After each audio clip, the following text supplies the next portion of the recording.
See, but you know what most people will do? Most people will resist change. Most people will fight change as if change would be worse than what they're experiencing. See, they know this. They're familiar with this. Most people will not challenge the unknown. They won't just step out there. See, there's certain things that's got to be in place. They got to see it all together. Ask yourselves, who do you want to be? Not what, but who. And I'm talking about not what your parents and teachers want you to be, but you. I'm talking about figuring out for yourselves what makes you happy, no matter how crazy it may sound to the people. This kid's gonna be the best kid in the world. This kid's gonna be somebody better than anybody ever knew. And you grew up good and wonderful. It was great just watching you every day. It was like a privilege. Then the time come for you to be your own man and take on the world, and you did. But somewhere along the line, you changed. You stopped being you. You let people stick a finger in your face and tell you you're no good. And when things got hard, you started looking for something to blame, like a big shadow. Let me tell you something you already know. The world ain't all sunshine and rainbows.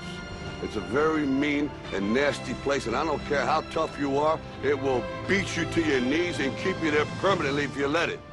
You, me, or nobody is gonna hit as hard as life. But it ain't about how hard you hit.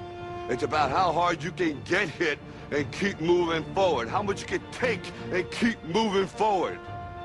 What you've done with your life thus far, is it giving you what you want? Is it giving you what you want? When you look toward the future, when you look at all that's going on out here, is there some place within yourself you say, hey, I know I need to be out there in that arena. I know I can do more than what I've been doing. I know there's some great music that I have within me that I haven't brought out here yet. Is that something that you begin to look at within yourself?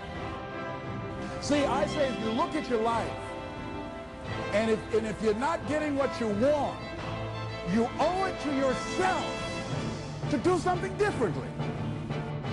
First step before anybody else in the world believes it is you have to believe it. There's no reason to have a plan B because it distracts from plan A. I think that there's a certain delusional quality that all successful people have to have. You have to believe that something different than what has happened for the last 50 million years of history. You have to believe that something different can happen.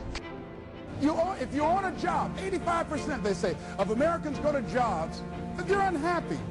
If you're doing something 8 hours a day that you don't like, it's not giving you what you want, it's not giving you a strong feeling of satisfaction and fulfillment, you're miserable, you hate to go there, you're depressed just thinking about it, you sing the Thank God It's Friday song every week. If that's what it is, you owe it to yourself to start strategically working to change directions. That's how winning is done. Now, if you know what you're worth, now go out and get what you're worth. But you gotta be willing to take the hits and not pointing fingers saying you ain't where you want to be because of him or her or anybody. Cowards do that, and that ain't you. You're better than that. See, but you know what most people will do? Most people will resist change.